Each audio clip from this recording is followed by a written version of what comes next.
Bihar's X factor in these elections concerned. Will cash transfers and pro-women schemes sway the voters? We've seen this happen the last time around as well, and that's why the women factor becomes all the more important for the state of Bihar. Will they once again choose Nitish Kumar is the big question here. Can Tejasvi's youth pitch expand RJD beyond its core base? It's also a question that we'll find the answers to in days and weeks to come here. Does SIR, the Special Role Revision Intensive Drive, disenfranchisement mean that NDA will end up gaining? Remember, there have been inclusions and there have been exclusions from the final list. Does it mean it's going to be benefiting the NDA? Last polls for JP leaders in that sense. Will sympathy drive the voter sentiment here? Also, the big question, whether Prashant Kishore emerge as an alternative. Will he be the kingmaker? Is he going to be the X factor here? 20 years of anti-incumbency, it's a very, very long time, 2 decades. And will the BJP then still continue to sway the voter, ensure that they get the numbers? How will coalition dynamics among India partners, Mahagathbandhan, really play out this time around? Will EBCs, which is being voted by both the NDA and the Mahagathbandhan, the Mahadalits here and the Pasmanda Muslims, look beyond Nitish Kumar this time around?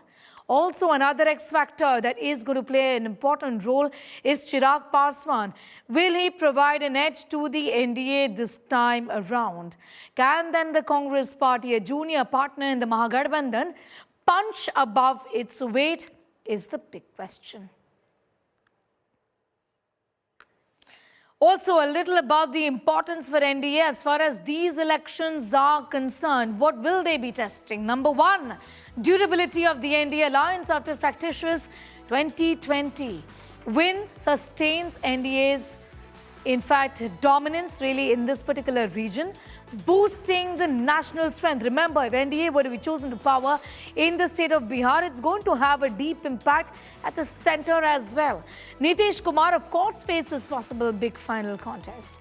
Tests coalition cohesion amid LJP and HUM seats demands. The junior partners in this alliance want their share of their pound of flesh too, so to speak. Also, remember, it's a key test for Nitish Kumar's women voter support. Traditionally voting for Nitish, will they do it this time around? Let's tell you a little about how this is important for the Mahagathbandhan. This tests grip on Muslim, Dalit, OBC vote banks, on whether that control is actually there or is not there. It also decides in many ways the RJD's reach beyond the core base of Dalit, the EBC and the youth.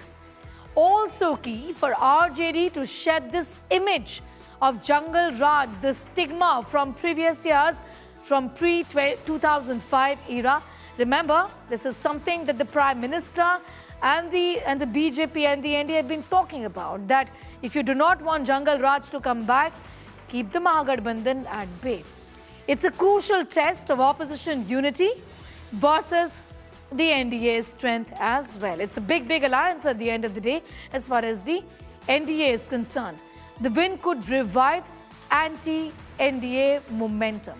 But that's also a possibility. Now, my colleague Preeti Chaudhary spoke to Jan Swaraj chief Prashant Kishore on the Unpolitics podcast. Here's an excerpt.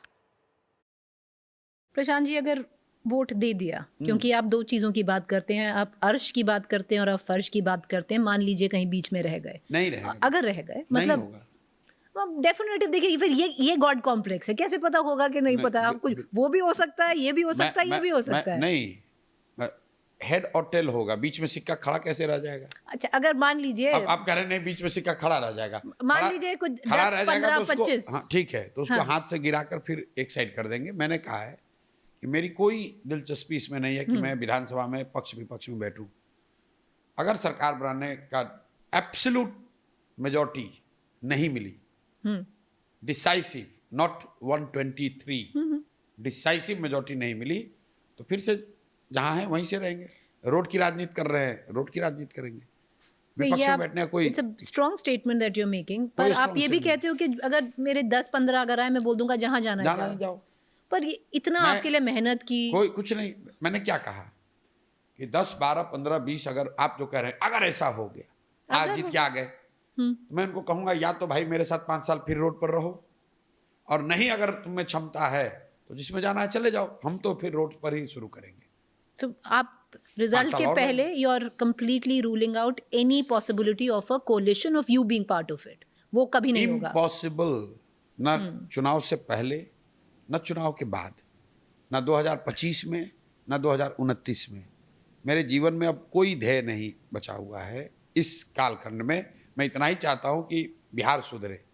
अगर उसको सुधारने का मौका नहीं मिला तो फिर देखेंगे, दूसरा कुछ करेंगे। क्या जरूरत है बिहार में रह के 10 MLA लेकर राजनीति करने की।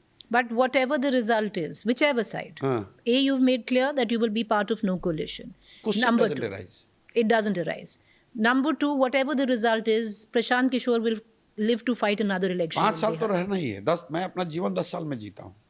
मैंने ये पहले भी कहा हुआ, आपके रिसर्च टीम ने शायद ये मिस कर दिया। मैं 10 साल यूएन में था, 2001 से लेकर 2011 तक। और जब मैंने यूएन छोड़ा तो वहाँ पर ठीक अपने हिसाब से, अपने पेडिग्री, अपने बैकग्राउंड के हिसाब से अच्छी जगह पे था, बहुत अच्छी जगह पे था। 2011 से लेकर 2021 तक मैंने जो काम किया, जिसको आप लोग कह रहे हैं कंसल्टिंग, राजनीतिक रणनीतिकार, व्हाटएवर, जब उसको छोड़ा उस समय उसके टॉप पर थे। बंगाल और तमिलनाडु उस दिन जीते थे जिस दिन मैंने रिटायरमेंट की घोषणा की है।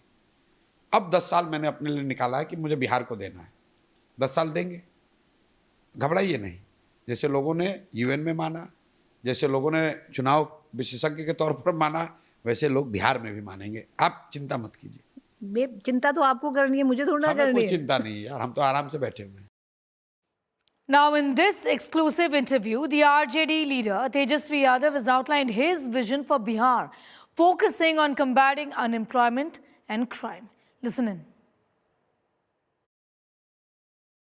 मंजिल एक अन्य मार्ग है, कितने दूर कितने पास। देखिए, मंजिल जो है बिहार बनाने का है, और जब तक बिहार को हम लोग नहीं बना लेते, पढ़ाई, दवाई, कमाई, सिंचाई, कार्रवाई और सुनवाई वाली सरकार जब तक जनता को नहीं मिलेगा, तब तक बिहार आगे नहीं बढ़ सकता।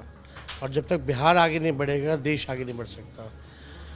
आप देखिएगा 20 साल से जो पुरानी जो सरकार है एनडीए की जो चल रही है, नीति आयोग की रिपोर्ट में सबसे गरीब राज्य बिहार है, सबसे ज़्यादा बेरोजगारी बिहार में है, पलायन सबसे ज़्यादा है, प्रति व्यक्ति आय सबसे कम बिहार में, निवेश सबसे कम, किसानों का जो आय है वो सबसे कम पूरे बिहार में। ना इंडस्ट्री है, ना कारखाने हैं, ना उद्योग है, ना धंधे हैं, शुगर मिल, जूट मिल बंद है, फूड प्रोसेसिंग यूनिट्स नहीं है, एग्रो बेस्ड इंडस्ट्री नहीं है बिहार में, टूरिज़्म जिस प्रकार से होना चाहिए, ज्ञान और मोक्ष की धरती है बिहार, उस हिसाब से टूरिज़्म नहीं है, खेल कूद की कोई व्यवस्था नहीं है खिलाड़ियों के लिए।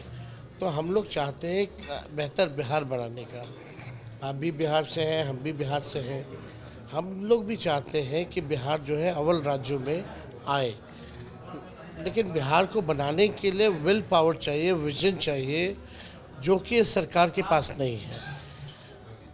मुख्यमंत्री नीतीश कुमार जी का इकबाल जो है ख़त्म हो चुका है। यहाँ भ्रष्टाचार, चाहे ब्लॉक चले जाइए, थाने चले जाइए, भ्रष्टाचार ही भ्रष्टाचार है। अपराध बढ़ता जा रहा है लगातार, और मेरा मानना है कि जब तक आप अपराध मुक्त बिहार नहीं बनाइएगा, जब तक अच्छी पावर की व्यवस्था नहीं कीजिएगा, तब तक जो है इंडस्ट्री, कारखाने नहीं लगेंगे, उद्योग धंधे नहीं लगेंगे। तो हमारा प्राइमरी जो फोकस होगा, अपराध मुक्त बिहार बने और यहाँ बिजली की पर्याप्त व्यवस्था हो। अभी देश भर में सबसे महंगा बिजली जो है सबसे गरीब राज्य ले रहा है। आप समझ सकते हैं कि कितना अंतर है, क्योंकि हम खुद का बिजली जो उत्पादन करना चाहिए वो नहीं कर पाते, हम खरीदते हैं, महंगा खरीदते हैं, महंगा देते हैं लोगों को। तो हमारी कोशिश है इन इंफ्रास्ट्रक्चरों पे जो है वो काम किया जाए। पॉलिटिक्स है, ठीक है, जनता मालिक है, जनता को ही चुनना है सरकार।